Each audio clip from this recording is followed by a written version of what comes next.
Most criminals go to great lengths to erase all traces of their crimes, and sometimes they succeed so well that they manage to live for decades without ever facing justice. On April 19th, 1991, a 12-year-old boy was walking home from school. At exactly 1:10 p.m., he got off the school bus and headed toward his house in the small town of Croydon, Pennsylvania, population around 10,000. He was excited. He had earned good grades and couldn't wait to tell his mom. Not only had school let out early that day, but the family had recently gotten a new puppy. He was eager to play with it. But as he got closer to the house, something felt off. Just a few dozen meters from the front door, he noticed black smoke rising from the back. Through the window, he saw flames coming from the stove burners. He assumed his mother had forgotten something on the stove and stepped out. He panicked, not just for her, but for the puppy, unaware that something far worse had already happened inside. A neighbor who heard the boy's cries immediately called 911 and rushed outside. He physically stopped the boy from running into the burning house. The man himself tried to enter, but had to retreat. The fire was too intense. Within minutes, emergency responders arrived. The boy, distraught, kept begging them to save his puppy. Once the fire was under control, firefighters entered the house. What they found was horrifying. In the bedroom, they discovered the charred body of a woman, lying on the bed. The remains were severely burned. Authorities believed it was Joy Hibbs, the 35-year-old woman who lived there. Detectives were called to the scene, though they waited for formal identification due to the condition of the body. Dental records were eventually used to confirm the victim's identity. Joy was married to Charles Hibbs and had two children, 16-year-old Angie and 12-year-old David, the boy who discovered the fire. Angie had stayed later at school that day. A fire expert concluded that the blaze had been deliberately set in 4 separate locations throughout the home: the kitchen, hallway, and bedroom. It was clearly arson. Neighbors were shocked. They described Joy as kind and peaceful, someone who didn't deserve such a fate. Initially, officials assumed Joy had died from smoke inhalation, but the autopsy painted a very different picture. 2 days later, on April 21st, the medical examiner found no smoke in her lungs, indicating she had died before the fire started. She had been stabbed 5 times in the neck and upper torso. A melted appliance cord was still wrapped tightly around her throat. Despite severe burning, the metallic wire remained constricted. There were no signs of sexual assault. Her clothes were still intact.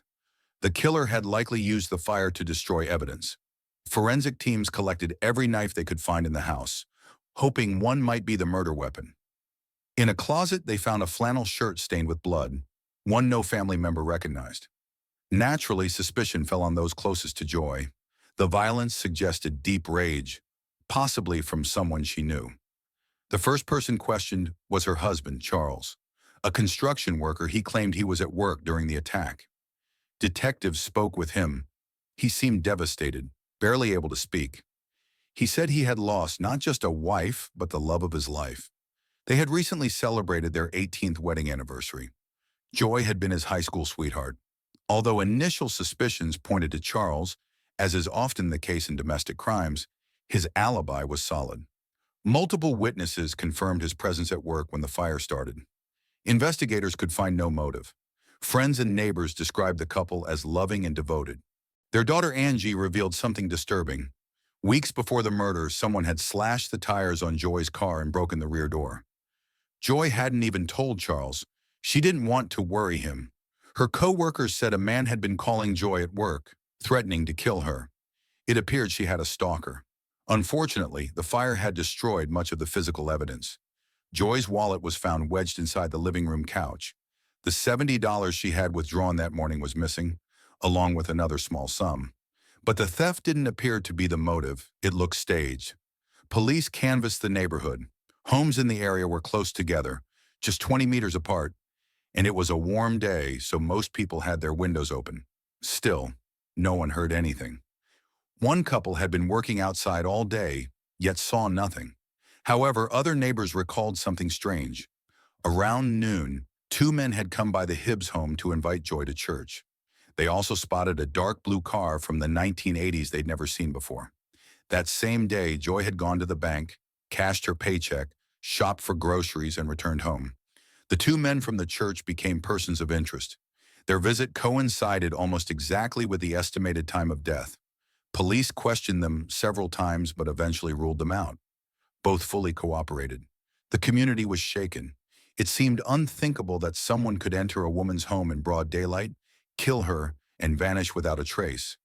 Locals held a meeting and came up with a system, a secret code phrase people could say over the phone in case of danger. It was a small comfort in an atmosphere of fear. Meanwhile, Charles Hibbs began rebuilding the house.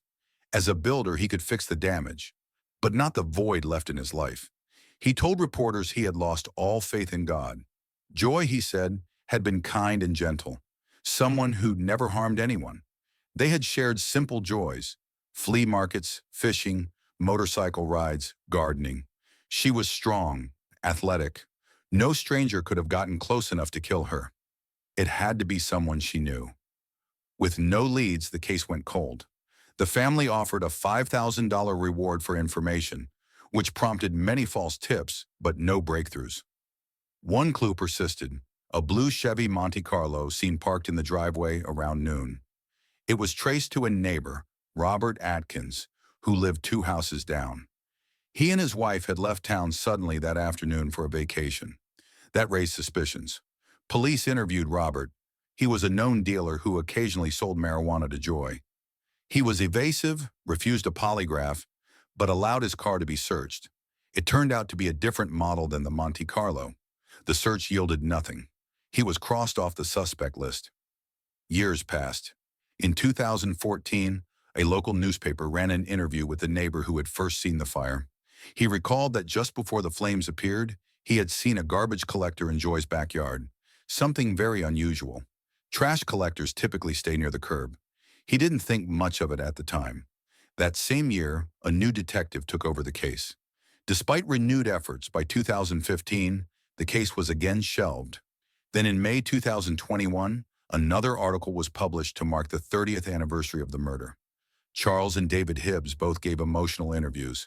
David, now 42, said he still couldn't forget finding the house on fire as a child. His mother's killer was still free. The family raised the reward to $50,000. And finally, something changed. On May 26, 2022, Robert Atkins was arrested. He was 56, still living in the same neighborhood. Years earlier, he had been protected by his status as a police informant. One reason authorities didn't pursue him aggressively in 1991. But now everything unraveled. A key witness came forward. Robert's ex-wife, April. She told police that he had lied about his alibi. On the day of the murder, he came home around 1 p.m., his shirt covered in blood. He claimed it was a nosebleed, then changed his story. He had fought off an attacker during a drug deal. After cleaning up, he forced April and their kids into the car and drove to the mountains, where they stayed for 5 days. April recalled him taking a mysterious bag into the woods and returning without it. She believed he had disposed of the murder clothes and weapon. When they returned, he sold his blue Chevy for a suspiciously low price. April had remained silent out of fear. Robert had physically abused her when she pressured him to go to the police. But now she wanted justice. In exchange for immunity, she agreed to testify. Her story matched new details David recalled. Days before the murder, he had seen Robert argue with Joy over poor quality drugs. Robert had threatened her. That week, someone smashed the back door and slashed the tires on Joy's car. The Hibbs family suspected Robert, but had no proof. In January 2024, the trial began. The defense argued the case was built on circumstantial evidence, outdated forensics, and emotional testimony. They dismissed the ex-wife's claims as vengeful lies, but the jury saw it differently. Robert Atkins was found guilty of first-degree murder and 2 counts of arson. He was sentenced to life in prison without parole, plus 10 years for arson.